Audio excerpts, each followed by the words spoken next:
All right, man, peace. You know, brothers, I caught this very interesting segment on ESPN's show, The Jump, featuring Mr. Elgin Baylor. And without a doubt, one can make the case that he could be the most influential player in NBA history. Of course, I believe that it's Michael Jordan because of the global impact that he's had on the game of basketball.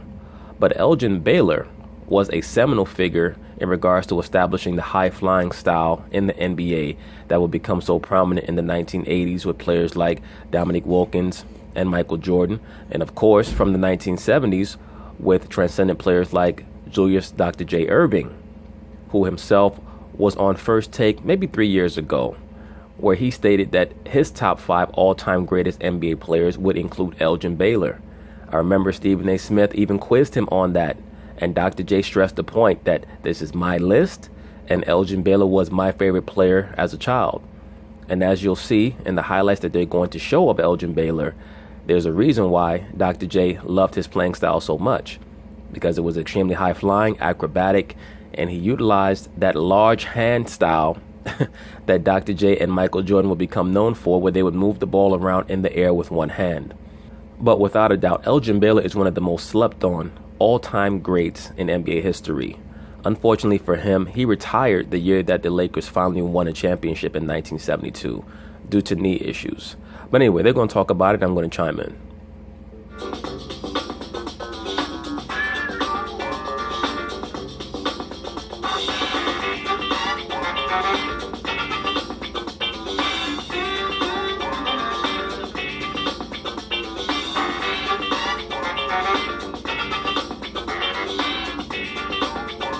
As you can see with that move right there, the brother had huge hands, which is an extreme advantage in basketball because it will allow you to draw fouls when you drive to the basket, because when players come to try to block your shot, you can move the ball around in midair. That's one of the great advantages that Michael Jordan had that very few people talk about. Dr. J as well.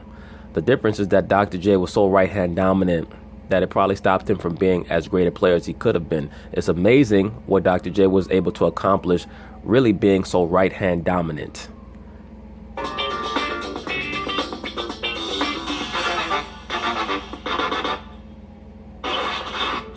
The word legend does not even begin to cover our next guest.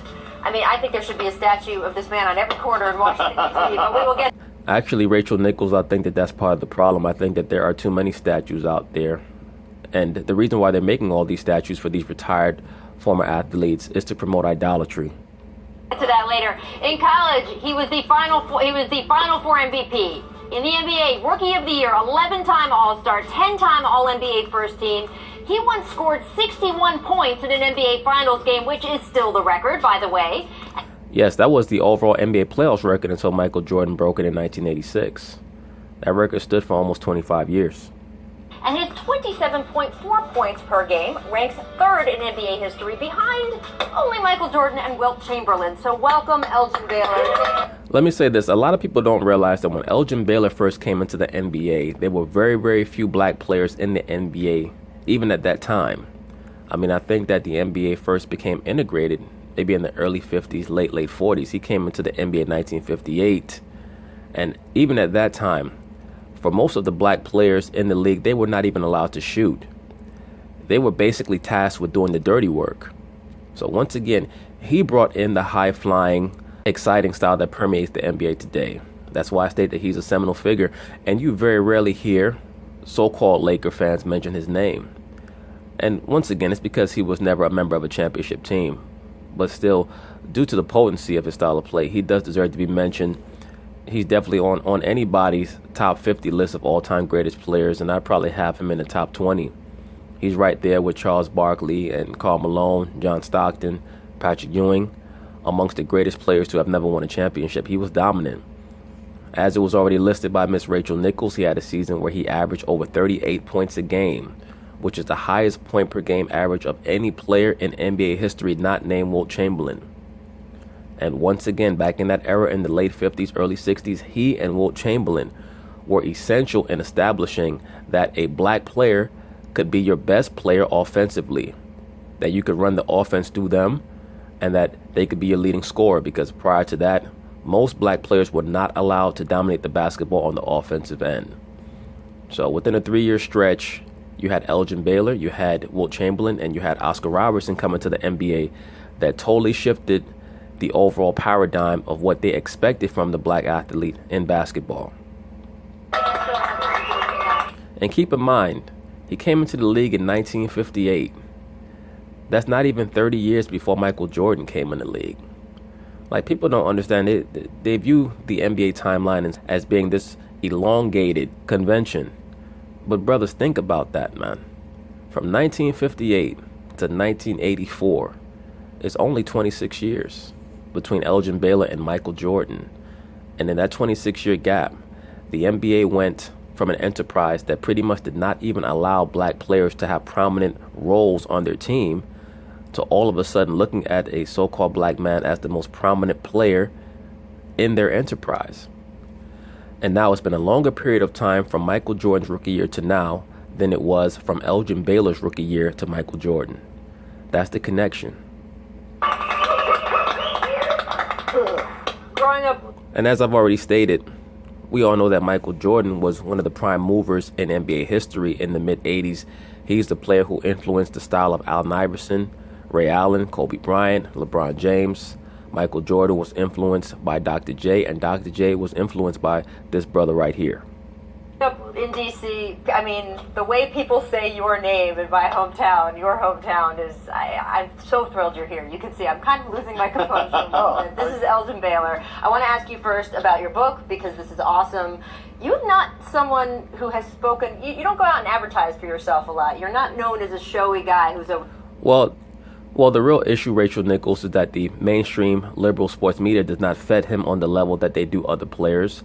And there are some legitimate reasons for that, and there are some illegitimate reasons for that. The legitimate reason is that he never won a championship. So he's not a part of that Laker fraternity with Jerry West and Wilt Chamberlain. But the illegitimate reason for that is, let's be honest, he was one of the most prominent black players of the 60s. And the NBA during that time period was still trying to market itself as a league where the white fan should feel welcome, should feel comfortable. And that's the reason why, to this day, Jerry West is the logo for the NBA when it should be Bill Russell or Kareem Abdul-Jabbar. The logo for the NBA should be Bill Russell or Kareem Abdul-Jabbar. In my view, it should be Bill Russell because he won the most championships. Some people say Michael Jordan. Michael Jordan has his own brand outside of basketball. Basketball does not need Michael Jordan to be its logo. They should honor the modernization of the NBA by granting, the NBA should honor its own legacy by granting Bill Russell or Kareem Abdul-Jabbar the title of logo. It should not be Jerry West. And by his own admission, he states that he should not be the logo. He was 1-8 in the NBA Finals. And look, it was a totally different era. There was no free agency, so pretty much your team was your team. If you lost in 1963, most likely you were going to lose in 1964 also, because there were not going to be many changes on your squad. But Bill Russell should be the player that is the official NBA logo. And unfortunately, great players like Elgin Baylor oftentimes fall through the cracks, because back during that time period, you couldn't just say, I don't have enough help, and go to another team. You had to stick it out with your franchise. And prior to the knee injury that he suffered in 1964, he was arguably the most dominant player inch for inch in NBA history. He was averaging well over 35 points a game every season before he hurt his knee in 1964, and was still a great player even after that. And he was one of the generation of players, along with Oscar Robertson, Jerry West, Wilt Chamberlain, who was the bridge between the antiquated style of play in the 1950s to the more modern style of play in the early 70s. Was bragging. So I want to know what the reaction has been now that you finally wrote a book. I know people wanted this for a long time. How have people been reacting to it? Great. I mean, the reaction has been great. Notice the title of the book is Hang Time. Once again, he is the person who brought that style of play, that high-flying style of play, into the NBA. He was the first player known for having hang time, where he would move the ball around in the air, dunk over people, use those crafty, crazy layups that Julius Erving and Michael Jordan became so famous for. Elgin Baylor started that, in the NBA anyway. You know, I can't say I'm surprised. I am surprised, you know. And everywhere I've gone, you know, people have complimented me, the fact that, you know, book and they've read it. And they've said some nice things about it. said some nice things. By the way, it's called Hang Time, which is because the man invented Hang Time. First one. Sometimes you see guys from the 60s who maybe couldn't compete today. This man was ahead of his time. He would have been... All the great players from the 1960s could compete today. There's no doubt about it. If you're great, you're great. In the same way, Steph Curry and Chris Paul and James Harden would have been very good to great players in any era. He'd been just fine playing today's game. Now, Byron calls him Mr. Baylor. I know. If Byron calls him Mr. Baylor, you better believe I'm calling him Mr. Baylor. Respect here. Mr. Baylor, you had a wonderful honor recently when across the street here at the Staples Center they put in your statue. What was that? Some people said that was way overdue, but what did that honor mean to you to get that? Well, once again, we know why the delay occurred, because Elgin Baylor has most likely been the most neglected player in Laker lore. And I blame that on many of these so-called Laker fans who are ignorant of the Lakers' history prior to Kobe Bryant. Most of them are just a bunch of Kobe Bryant fanboys. They don't truly respect the legacy of their franchise, and that's the reason why a great player like Elgin Baylor fell by the wayside. This person averaged 27 points a game and almost 14 rebounds a game in an era with no three-point shot. It was great, because they had some other great players there, too, that get the stature. And I'm very grateful, honored that, Even though, as I've already stated, no player should be getting a statue. I'm just talking about recognition for what he contributed to their franchise and to the NBA. To get a statue, and I'm really happy about it. Well, I want to ask you this, Mr. Baylor, and we've been at golf tournaments and all that good stuff together for a number of years, but my man Elgin Baylor looks like an old school player. He still got that Jerry curl on point. Byron Scott over there talking about golf tournaments. Elgin like, okay. But what about that hoe I told you about? I told you she'd do you right. She'd do you right. Just give me your number. I'll send over. You were the first African-American general manager in this league. Have you seen any progress in that position of having African-Americans in the front office, or do you think it's just kind of stayed where it has been for a long time?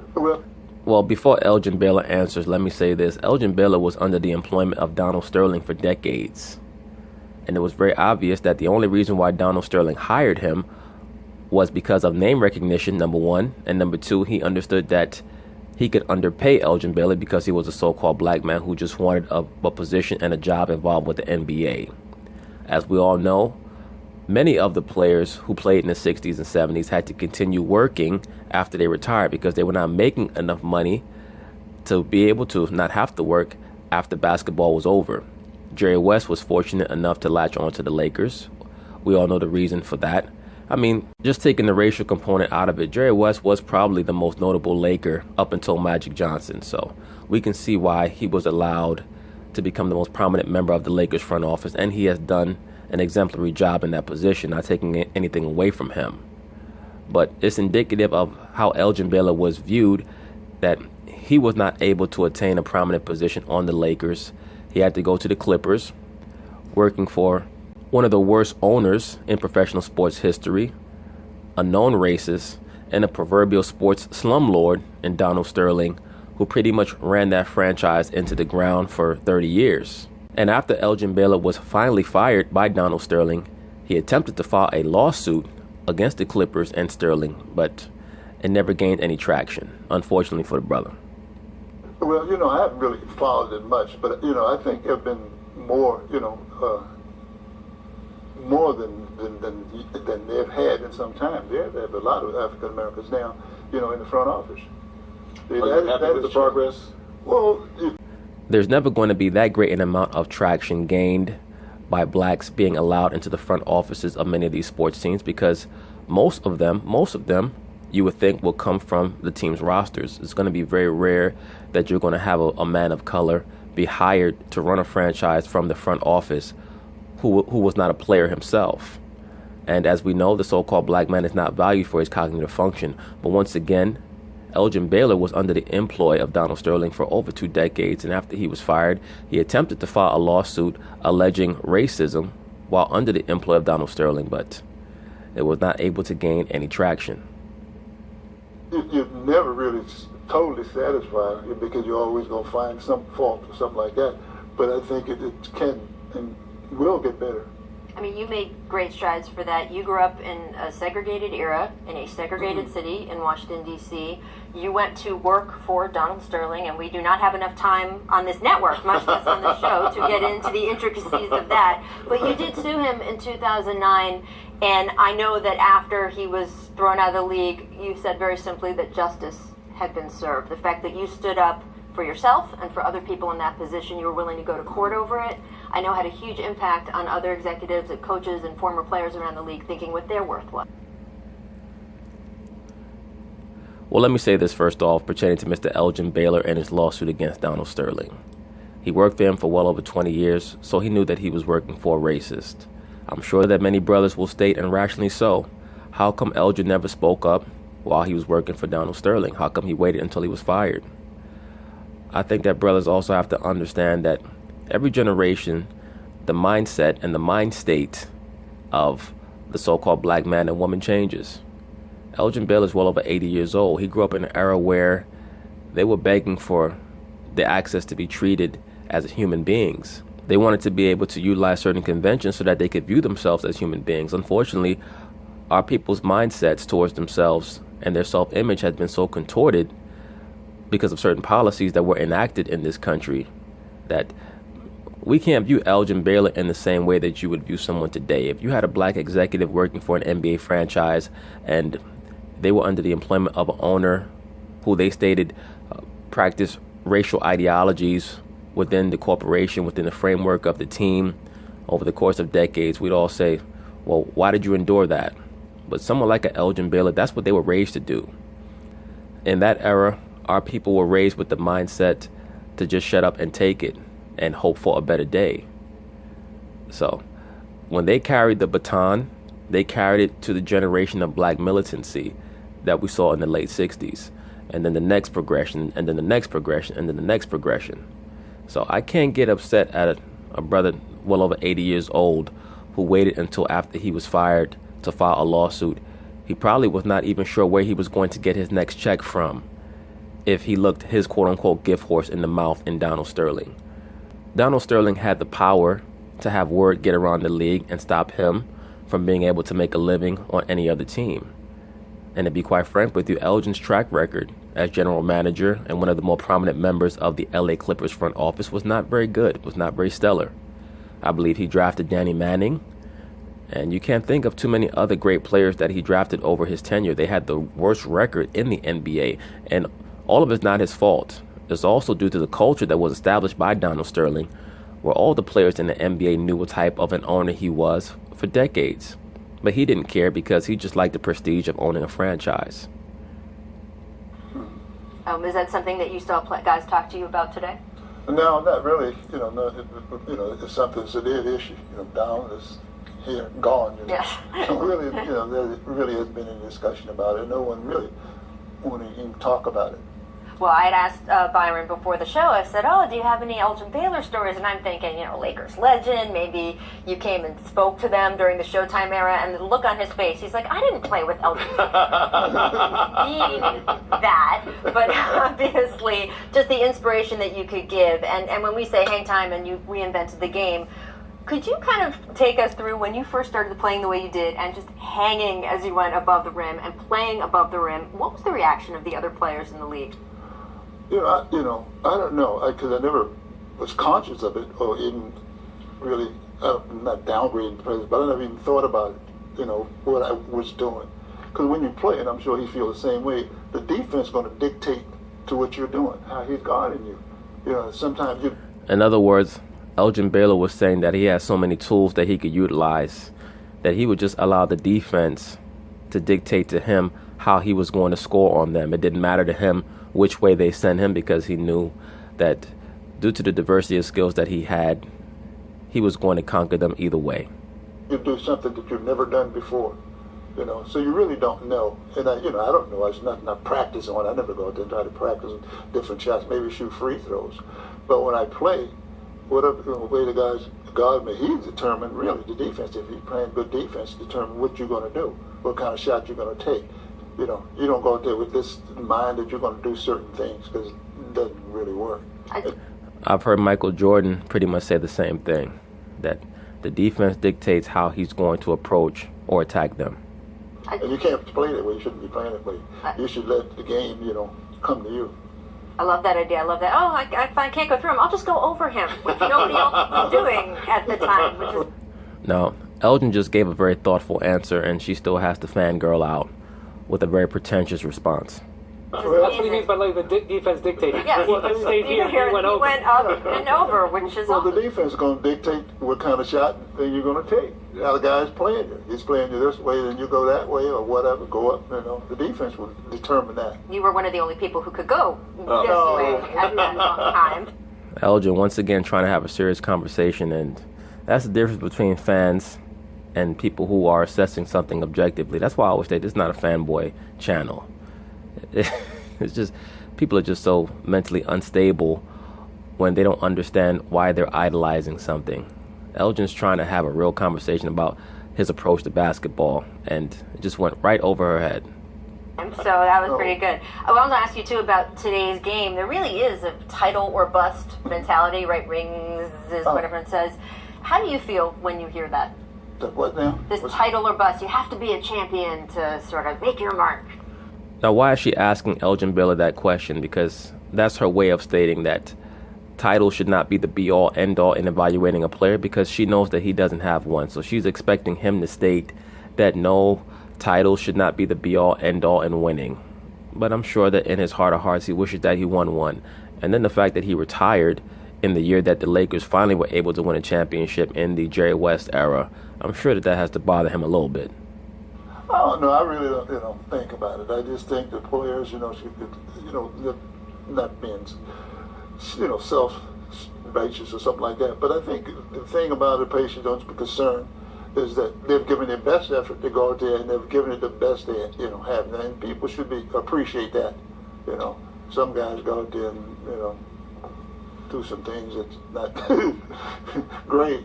Yeah, I think with Mr. Baylor here, I think if you look at those stats that Rachel put up before we even started talking about him, the 11 All-Stars, the 10, first team NBA, 27 points a game, that doesn't diminish if he doesn't win a championship. That's one of the reasons he's still considered one of the greatest players that's ever played in this game, and that's why he's in the Hall of Fame. So I think we also have to respect the fact that he got to the finals 8 times. Absolutely. And a lot of times we don't take that in consideration. I look at Chris Paul, who's one of my favorite all-time players, who I think is a first ballot Hall of Famer when he decides to retire, hasn't won a championship, hasn't even got to the finals yet. And I know that's one of his biggest dreams, is to get to the finals and play for a championship.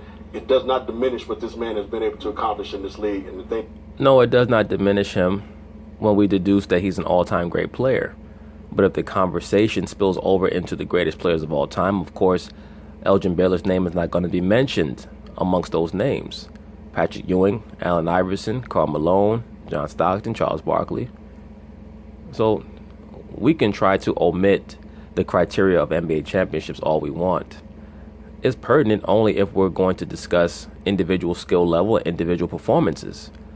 But once we start getting into the conversational aspect of who's the greatest ever, then yes, that's going to be a major criteria. And if you've never won championships, then your name cannot be included amongst the all-time, the creme de la creme, the upper echelon. The thing, obviously, that same goes with Mr. Baylor as well. He had some of the best finals performances as a player of all time, without question. His record in the playoffs individually is almost unmatched. Yeah. 61 points. I'm just going to say that again. Before we go, do you have a favorite player in today's NBA? Who do you love to watch the most? A player, I like to watch the most is LeBron James. There you go. Really. But also Curry from Golden State. That guy, you've seen it. It's impossible. Somebody shoot like that. I have never seen anything like that in my life. Well, see, now you know how people felt about you. Well, right there. No, it's unbelievable. It's unbelievable. You watch Curry. That's something special. I don't care where he is. He just come in and gets it and just flicks it up there. And not but net.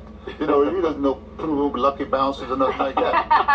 It's amazing. I enjoy it. And the thing about it, he's a very unselfish player, and he gets the ball to his teammates too. He gets a lot of assists and everything else. Well, Curry really does not get that many assists, but what the brother's getting at is that Steph Curry is not someone who needs to hold the ball in order to impact the game. He's someone who can dominate the game and have a high-level impact on it in the very brief time that he has the ball in his hands. That's why he normally leads the league in plus-minus ratio, because of the tremendous impact that he has on his team while he's on the floor. It seems like he's getting a lot of assists because every time he touches the ball, something great happens. I mean, it's just, I'd say freak of nature. I mean, I've never seen it. I'll never think we would ever see anybody shoot like that again. I mean, it's unbelievable. Yeah. I mean, he just, way back behind the three-point line. You catch it and you just, I mean, God. You would like to have him on your team. Oh, of course. Like a magnet or something. He must have a magnet on that ball or something like that. I mean, really, it's just incredible. The Warriors would like him back, no doubt, and I'm going to send this clip of you talking about Steph to Steph because I know he's going to love that. All right, thank you so much for joining us, Elgin. We're thrilled. Everyone go buy this book because there is so much in here, goes way beyond basketball. Really, the culture of basketball, the culture that you grew up in, how things have changed in America, how things have changed in the sport. It's so good. Please respect this man. He deserves every ounce of it. All right. Looks like an interesting book, and congratulations to Elgin. He seems to be a very self-effacing brother, and he's not someone who takes himself too seriously. He understands that he was great, he's confident, and he does not need to be lavish with praise. So he's good with his career. That's very obvious. As I stated, it's very clear to me that Rachel Nichols was trying to couch her question about NBA championships in a way so that he would not have his feelings hurt. I'm sure that he's moved forward in his life already. So good for him, and also great for him for being able to acknowledge that there are great players in the league today. But anyway, his book looks rather interesting. I'm not sure if I'm going to get it or not, but we'll see. Peace.